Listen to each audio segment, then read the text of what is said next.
Hi, welcome to Physionic, where we learn the body from the macro to the micro. If that's something you think you'd be interested in, then consider subscribing. Okay guys, today we are going to be talking about something that's really interesting. It's going to be metabolism related, physiology related, and certainly talking about, it's really going to elucidate essentially caloric deficits and what happens to fat. So, this question was brought to us by a subscriber named Joao C. Again, as usual, I have no clue if I pronounced that correctly, but hopefully it's close enough. And Joao wants to know,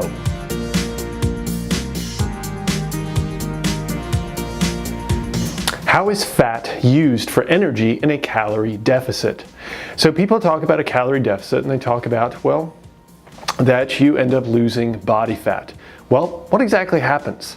Well, let's investigate.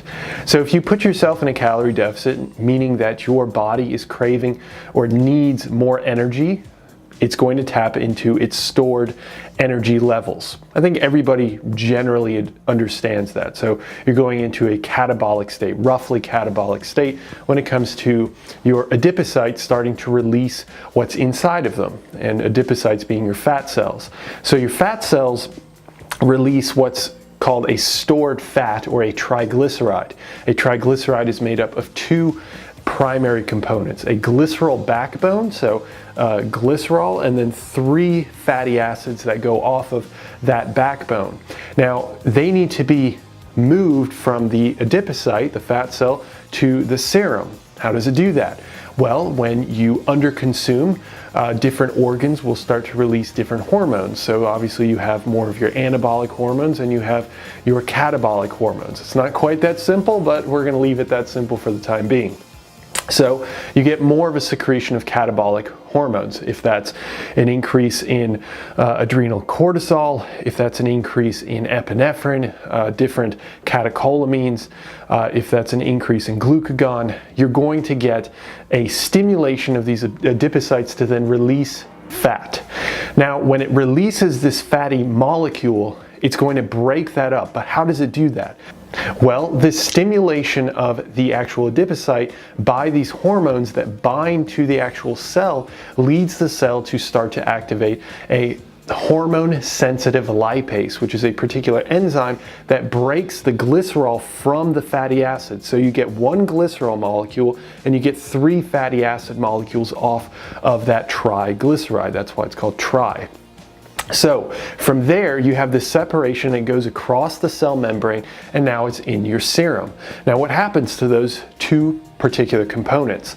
Your fatty acid molecules will go to various cells and will actually be used for energy. I'll touch on that in just a second. Your glycerol molecule, however, doesn't just disappear. It actually goes to your liver, where it is then turned into glucose. So that's one way that your body's able to continue to maintain your blood glucose levels, because it needs a particular level of glucose in your bloodstream, or you go into a coma and die. So it's going to take that glycerol backbone and go through the gluconeogenic process and turn that into glucose, and then spit that back out of the liver into the serum, maintaining your blood glucose levels. Now, some of that can be used for energy, but it's typically going to be focused on your fatty acids. So your fatty acids, those three molecules that are cleaved off of the triglyceride, go to particular cells, they enter the cells, and then they end up going through a process called beta oxidation in the mitochondria. Now, when it goes through this beta oxidation, you have a splitting of carbons that are chopped up. So it's a very long molecule. So it starts chopping up this molecule and starts feeding it into what's called the TCA cycle. And the TCA cycle will then give you what's called reducing equivalents. And these reducing equivalents will then allow us eventually through the electron transport chain to get ATP. And then we use ATP for all of our cellular functions. So, I know that's a lot of information. I realize that's a lot of biochemistry and physiology, but there is a brief yet somewhat detailed explanation of what exactly happens in a calorie deficit. You have these increases in particular hormones, which then leads to the release of fat from your adipocytes.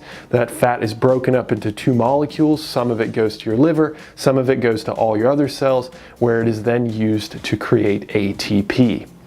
So hopefully that answers your question, Joao, and anybody else that was interested. And with that said, hopefully I have the pleasure of speaking with you in the next one. Have a good one, guys.